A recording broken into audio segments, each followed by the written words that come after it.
नमस्कार, आप देख रहे हैं बिग फाइट लाइव। आपके साथ मैं श्वेता मिश्रा अवस्थी। राजस्थान, जिसकी मिट्टी में वीरता का लहू और व्यापार की सूझबूझ दोनों बराबर दौड़ते हैं। मुख्यमंत्री भजनलाल शर्मा के नेतृत्व में राजस्थान अब निवेश की नई राजधानी बनने की ओर है। 10 दिसंबर यानी कल राजधानी जयपुर एक मेगा इवेंट की गवाह बनने जा रही है। राजस्थान एक ऐसा आयोजन देखने जा रहा है जो न सिर्फ प्रदेश की पहचान बदलने वाला है, बल्कि दुनिया भर में बसे राजस्थानियों को एक नई ऊर्जा देने वाला है।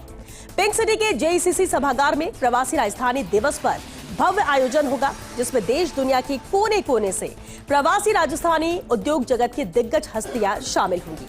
प्रवासी राजस्थानियों के महासंगम में इस मंच पर न सिर्फ सम्मान होगा, बल्कि बेहतर भविष्य का संवाद भी होगा। लगभग 1 लाख करोड़ के निवेश प्रस्तावों के एमओयू होंगे। एक ऐसा आर्थिक ब्लूप्रिंट तैयार होगा जो राजस्थान के भविष्य की तस्वीर बदल सकेगा। क्या यह इवेंट राजस्थान के विकास का टर्निंग पॉइंट साबित होगा? आज बात इसी खास मुद्दे पर।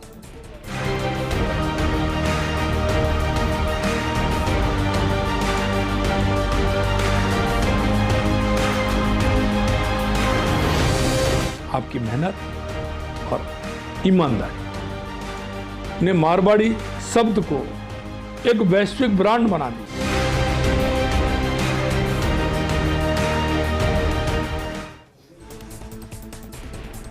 चलिए, बेहद खास मुद्दा और चर्चा के लिए खास मेहमान भी स्टूडियो से हमारे साथ जुड़ चुके हैं। सबसे पहले उनसे रूबरू करा दिया आपको। हमारे साथ चर्चा में मौजूद है सुरेश गर्ग जी, बीजेपी से है। बहुत स्वागत है सुरेश जी आपका। चर्चा में हमारे साथ राजेंद्र मेघवाल जी है, कांग्रेस प्रवक्ता है। राजेंद्र जी आपका बहुत स्वागत है। नवीन राजपुरोहित जी भी मौजूद है, समन्वयक है प्रवासी राजस्थान से। बहुत स्वागत है नवनीत जी। और साथ ही हमारे साथ पूर्णिमा वोरिया जी है, हेड यूएसए चैप्टर। पूर्णिमा जी बहुत स्वागत है आपका भी। मैं शुरुआत नवनीत राजपुरोहित जी आपसे ही करना चाहूंगी, क्योंकि एक बड़ा विजन लेकर सरकार चल रही है। पिछली बार जो घोषणा की गई प्रवासी राजस्थान दिवस को लेकर, उसे 1 साल के अंदर मूर्त रूप दिया जा रहा है और इसलिए भव्य आयोजन है जिसके गवाह पूरा राजस्थान, पूरा भारत बनेगा। लेकिन मेरा सवाल आपसे यह है कि उद्देश्य क्या है सरकार का? किस तरह से विजन लेकर चल रही है प्रवासी राजस्थानियों को लेकर, और साथ ही सरकार को उम्मीद क्या है?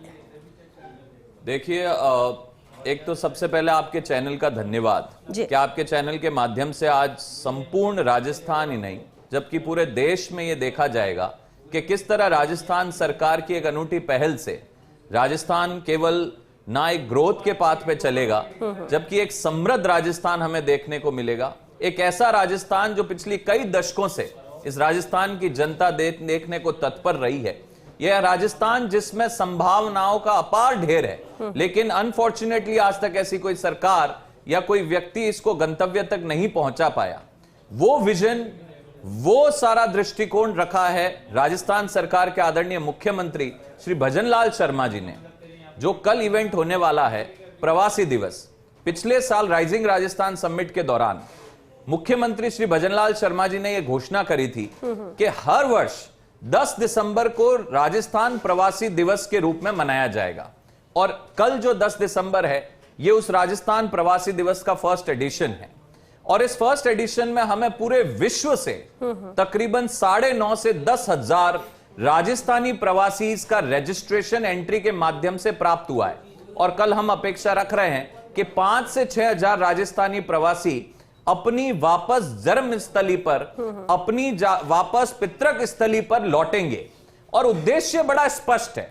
उद्देश्य यह है कि जो राजस्थानी भाई आज से कई दशकों पूर्व कई परिस्थितियों की वजह से, कई चीजों की, जल की परिस्थिति, पानी का अभाव था, बिजली का अभाव था और व्यवसाय करने की कई विषम परिस्थितियां यहां पे थी, उस वजह से उनको मजबूरन पलायन करना पड़ा था, जो आज देश के और विदेशों में, दुनिया के विभिन्न कोनों में जाके बस गए। और बहुत ही गर्व होता है जब मैं राजस्थान सरकार के माध्यम से, मुख्यमंत्री जी और हम लोग प्रवास पे, कभी हम इन्वेस्टमेंट समिट करने हैदराबाद गए, हम सूरत गए, हम कलकत्ता गए, हम बंबई गए, हम दिल्ली गए, और जहां जहां जाते हैं जब मैं मेरे राजस्थानी भाइयों को देखता हूं और उनकी समृद्ध जो उनके उद्यम, जो उन्होंने वहां पे व्यवसाय स्थापित किए हैं और अपना एक नाम कमाया है, उन सबको देख के हमें बहुत गर्व होता है। और हम एक ही संदेश देते हैं, हम उन सारे राजस्थानी प्रवासी भाइयों को कहते हैं कि परिस्थितियां राजस्थान में अब आपके अनुकूल है।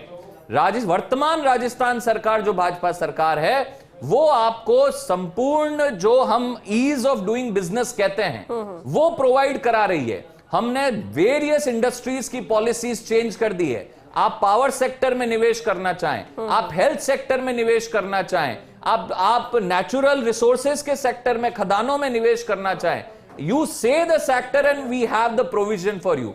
इतनी सारी नई पॉलिसीज फ्रेमवर्क के साथ आदरणीय मुख्यमंत्री भजनलाल शर्मा जी के नेतृत्व में संपूर्ण राजस्थान सरकार सभी राजस्थानी प्रवासी भाइयों को पलक पावड़े बिछा के इंतजार करके और आज इनवाइट कर रही है निवेश करने के लिए। उद्देश्य बड़ा स्पष्ट है कि कर्म भूमि से वापस जन्मभूमि की तरफ लौटा जाए और उस जन्मभूमि पे जितनी अपार संभावनाएं आज के दिन में पैदा हो चुकी हैं उनको आप एक्सप्लोर करें और अपने ही धरती पे रोजगार पैदा करें, अपने ही धरती पे संपूर्ण ग्रोथ के डायमेंशंस को खोलें। बिल्कुल ठीक है, ये हमारा संदेश है। नवनीत जी, क्योंकि इतना जरूर मजबूत कनेक्टिविटी बने, अगर कहीं पर कुछ कमजोर पड़ रहा है तो उससे और मजबूती मिले, उसके लिए एक बहुत अच्छा मंच, बहुत अच्छा आधार। बिल्कुल। और 13 नई नीतियां अभी सरकार लेकर आ रही है, एक बड़ी तैयारी थी लगभग। एक मेरा सवाल है, शॉर्ट में इससे जवाब चाहूंगी ताकि मैं दूसरे गेस्ट का रुख करूं।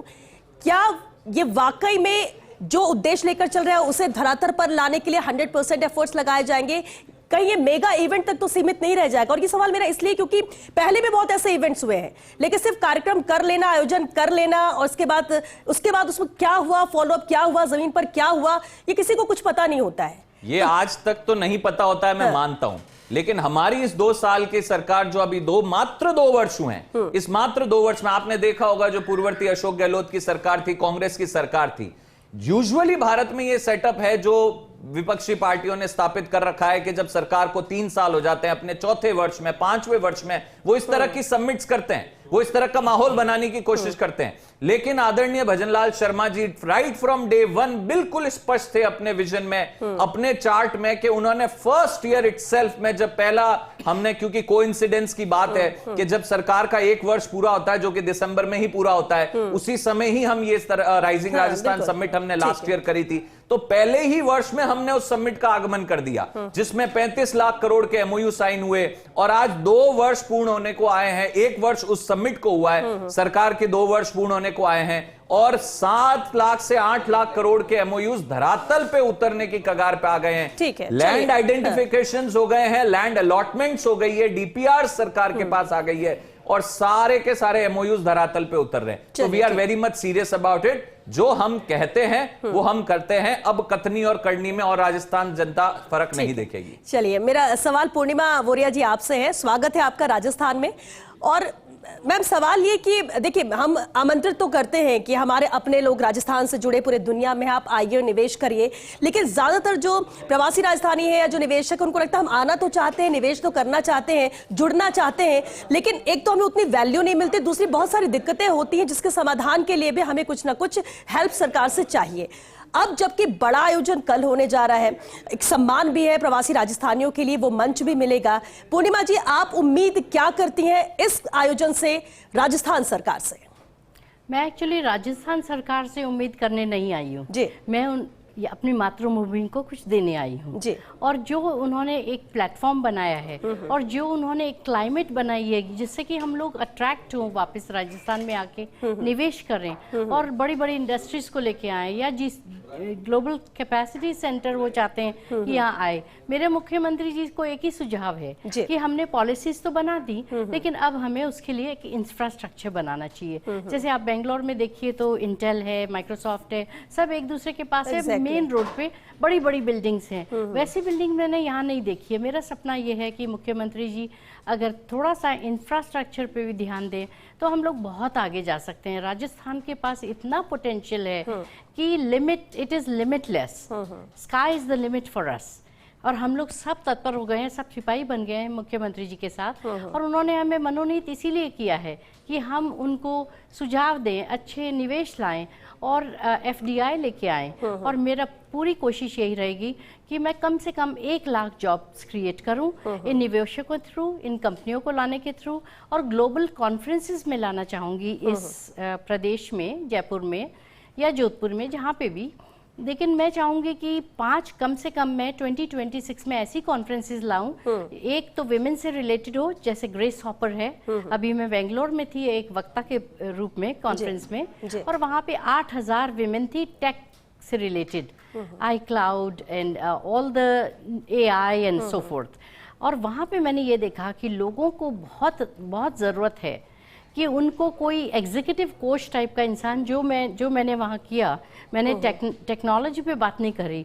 उन्होंने मुझे जो क्वेश्चंस पूछे वो मेरी ज़िंदगी की, कि मैं घर से लेके वाइट हाउस तक कैसे पहुँची, और वो एक बहुत बड़ा इन्फ्लुएंशियल वो था उनके लिए।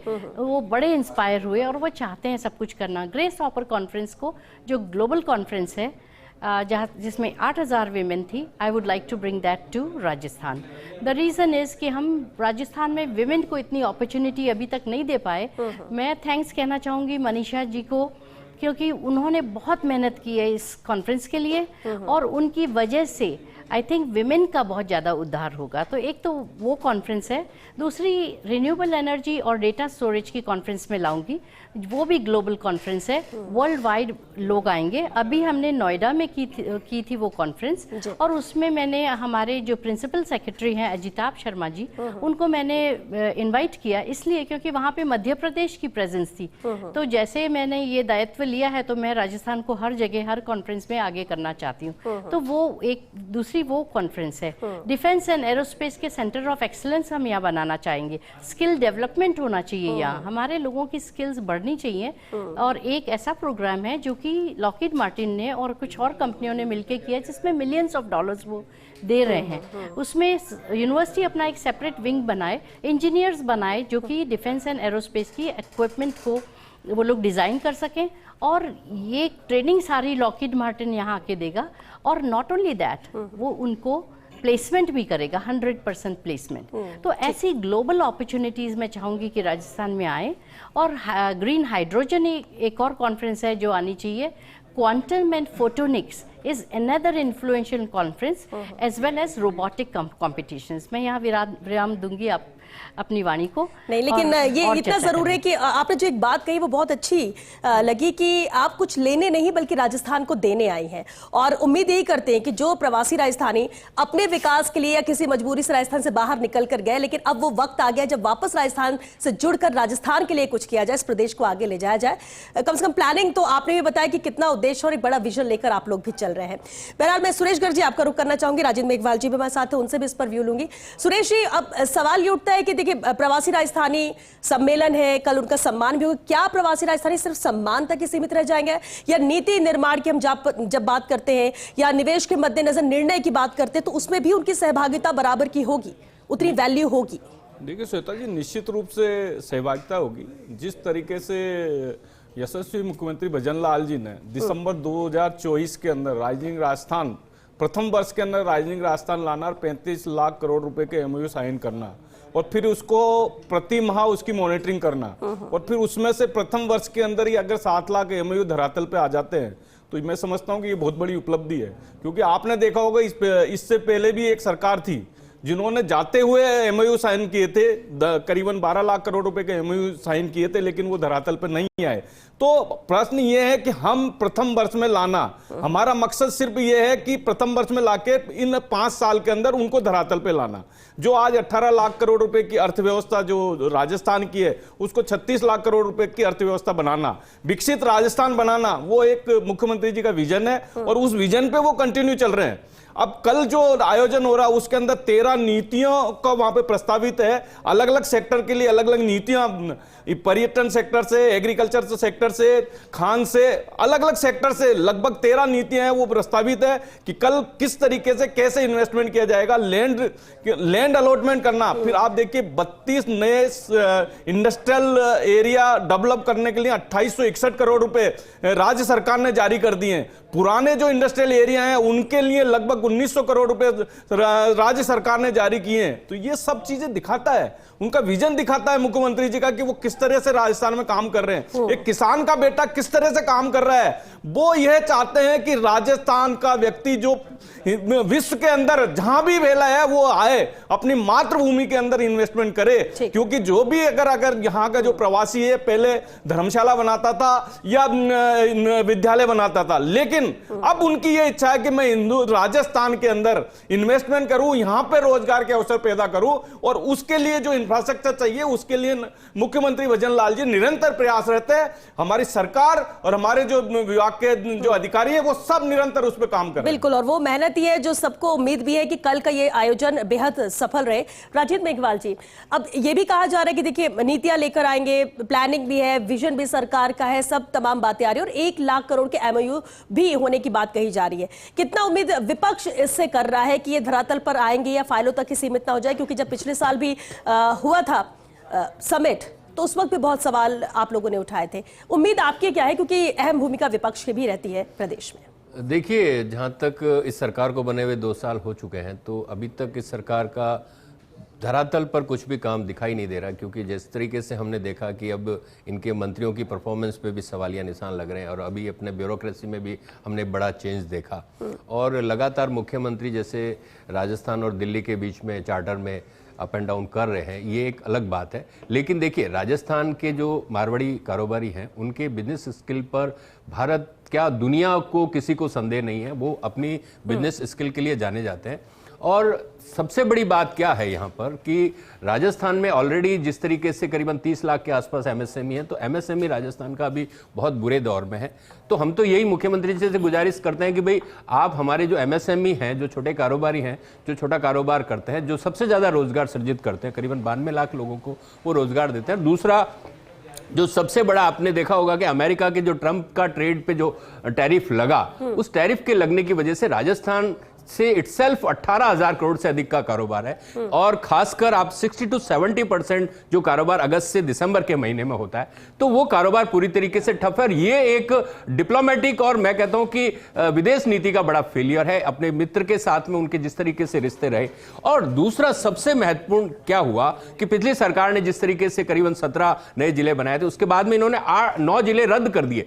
तो आपको पता है श्वेता जी कि उन 9 जिलों के अंदर जो निवेश हुआ था वो करीबन 78,000 करोड़ था। तो कारोबारियों ने कहा कि भाई हम तो जिले छोटे हुए तब आने के लिए तैयार थे, हम चाहे नीम का थाना आना चाहते थे, चाहे शाहपुरा में टेक्सटाइल पार्क लगाना चाहते थे, चाहे क्या फर्क पड़ जाता है? फर्क पड़ता है ना, उसपे व्यापारियों को राजस्थान का सुन लीजिए ना, व्यापारियों को 70,000 करोड़ के निवेश आ गया। एक मिनट रुकिए, क्यों झूठ बोल रहे हो? अरे तो मैं क्या कह रहा हूँ, आदत बन चुकी है, आपको सुनना है, मैंने आपको कारोबारी आनंद बानंद में 17 जिले घोषित कर दिए जिनका कोई पता नहीं, जबरदस्ती राजस्थान के अंदर कुछ तो संभाग बनाते, कुछ सोच समझ के संभाग बनाते। अभी किस आधार पे आप संभाग बना रहे थे, किस आधार पे जिले बना रहे थे? अरे भाई कुछ तो देते ना धरातल पे। आपके मुख्यमंत्री अशोक गहलोत जी ने बोला था ना कि मैं बैसाखी पे था, आपके मुख्यमंत्री जी ने बोला था मैं बैसाखी पे था, मुझे मेरी सरकार बचानी है, इसलिए हर एमएलए को मुख्यमंत्री बना दिया, हर एमएलए को मुख्यमंत्री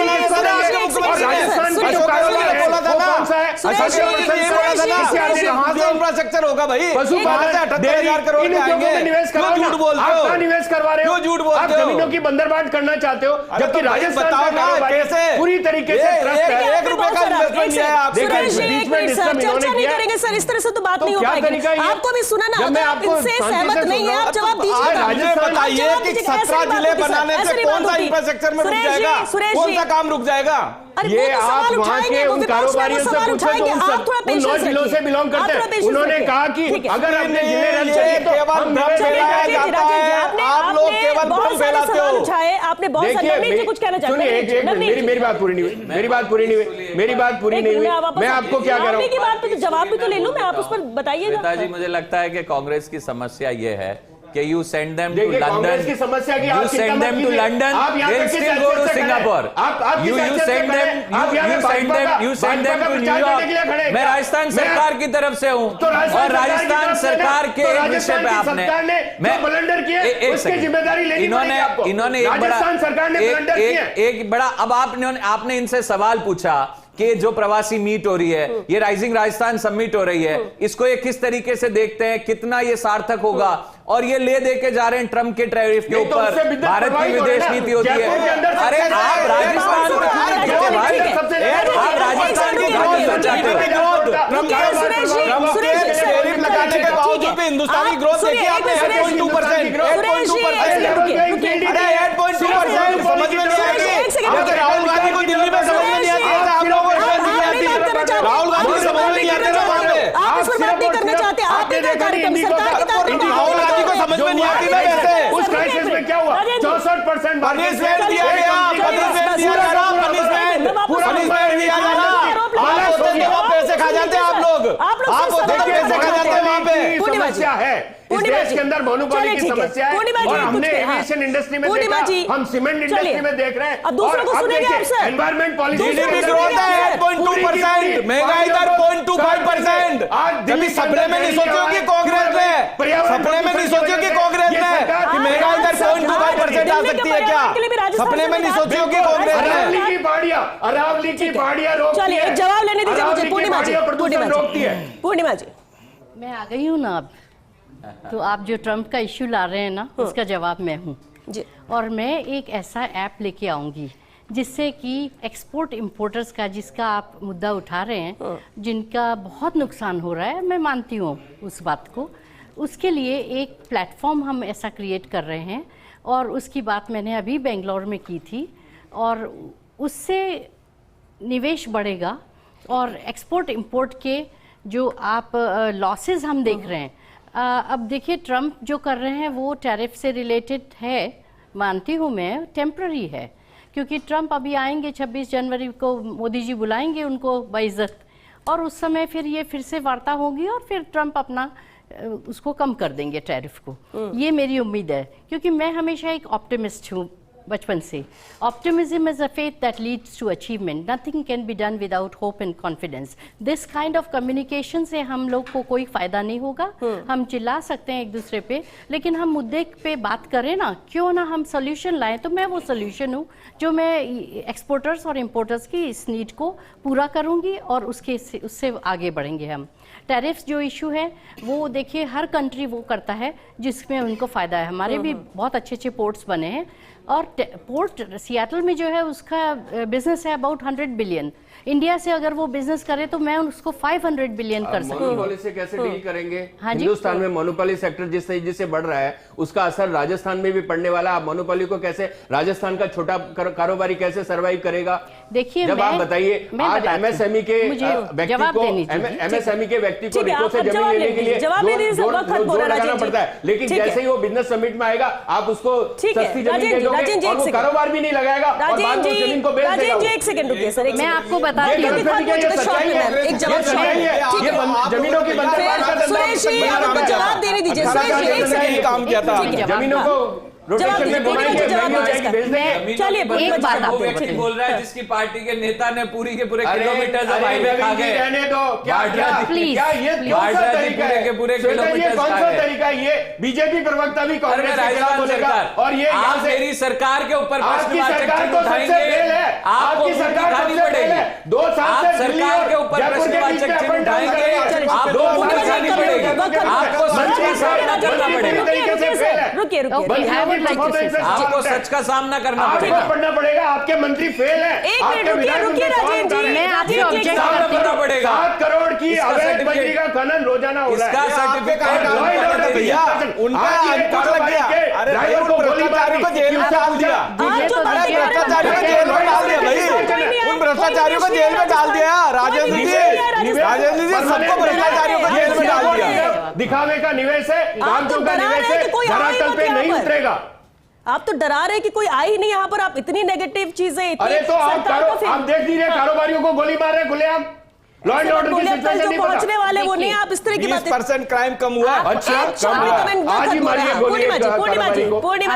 पूर्णिमा जी, मैं इसका जवाब देना चाहूंगी। पहली बात तो जो हमारे चेयरमैन है राजस्थान फाउंडेशन के माननीय मुख्यमंत्री हैं, मैं उनका साधुवाद करती हूँ। वो बहुत अच्छा काम कर रहे हैं और मैं आपकी बात का प्यार से जवाब देती हूँ। आप सुनिए, मैं ओबामा एडमिनिस्ट्रेशन में नेशनल एडवाइज़र थी for growth and policy making of 8 million minority businesses of US which are the MSMEs of United States. That is $1.3 trillion economy of US. उसकी मैं नेशनल एडवाइज़र थी for that department of commerce, US department of commerce. मैंने यहाँ पे आके जब नितिन गडकरी जी से बात करी एमएसएमई के बारे में, तो उन्होंने कहा कि पूर्णिमा जी, जब आप ट्रम्प को, ओबामा को, इनको एडवाइस कर रही हैं तो आप 10 पॉलिसी चेंजेस हमें भी बताइए, क्योंकि मैं ग्रोथ और पॉलिसी के लिए बात कर रही थी। तब उनको मैंने 10 चेंजेस बताए, उन्होंने उनको एक्सेप्ट किया। 2 महीने बाद मुझे कॉल आया, पूर्णिमा जी कॉन्ग्रेचुलेशंस, गडकरी जी ने वो सब लागू कर दिया। देखिए, पॉलिसी चेंजेस हम बिजनेस पीपल नहीं कर सकते, कॉमर्स के पीपल नहीं कर सकते, वो हमारी सत्ता के लोग ही करते हैं। तो मैं ये नहीं पसंद करती हूँ कि यहाँ भजन लाल जी की जो बैशिंग होती है वो बहुत गलत है। Leadership is leadership, you have to respect the leadership, I don't care who it is. और जैसे ट्रम्प ही हमारे हैं, हम लोग भी उनसे टैरिफ्स को लेके, वीज़ाज़ को लेके परेशान होते हैं, लेकिन हम इस तरह से वार्ता कभी नहीं करते, हम अपने मुद्दों को बोलते हैं। और ये जो चीजें आप हैं, कल आप जरूर देखेंगे बहुत पॉजिटिव सॉल्यूशंस जो एनआरआईज ला रहे हैं। बिल्कुल सकारात्मक उम्मीद रखनी चाहिए, क्योंकि वक्त खत्म हो चुका है। मुद्दा बेहद अहम है, जिस पर जितनी चर्चा की जाए कम है, लेकिन बहुत शुक्रिया आप सभी का इस चर्चा में शामिल होने के लिए। देखिए, करारों की बरसात होगी, एमओयूज कल होंगे, एक बड़ा विजन लेकर सरकार चल रही है और उसमें साथ आ रहे हैं हमारे अपने लोग जो राजस्थान के जुड़े हैं, जिनकी जन्मभूमि राजस्थान है, कर्मभूमि आज भले ही पूरे विश्व में हो, लेकिन वो सब इकट्ठा हो रहे, तो राजस्थान के लिए बहुत अच्छी बात है। अब इसमें आप नेगेटिव निकाल सकते हैं, आपको नकारात्मक चीजें नजर आ सकती है, लेकिन जो मेहमान आ रहे हैं बाहर से, जो अपने घर लौट रहे हैं, जो यहां पर निवेश करना चाहते हैं, जो राजस्थान को बहुत कुछ देना चाहते हैं, उनका साथ दीजिए। कम से कम उन्हें उतनी पॉजिटिव वाइब्स राजस्थान से मिलनी चाहिए, उनको ये लगना चाहिए कि हाँ, ये हमारा प्रदेश है, हमारी जन्मस्थली है, ये हमारे साथ, और हम इसको बहुत आगे लेकर जाएंगे। बड़ा विजन है, बड़ा आयोजन है कल का, उम्मीद भी हर कोई कर रहा है यहाँ पर, क्योंकि राजस्थान के विकास की अगर बात होती है, विजन 2047 की बात होती है, तो उसमें सबको साथ आना होगा, एक एक कदम आगे बढ़ाना होगा, तभी सफलता मिल पाएगी। एक दूसरे पर सवाल और आरोप लगाने से राजस्थान का विकास नहीं होने वाला। चलिए, इसी के साथ बिग फाइट लाइव में आज के लिए बस इतना ही। नमस्कार।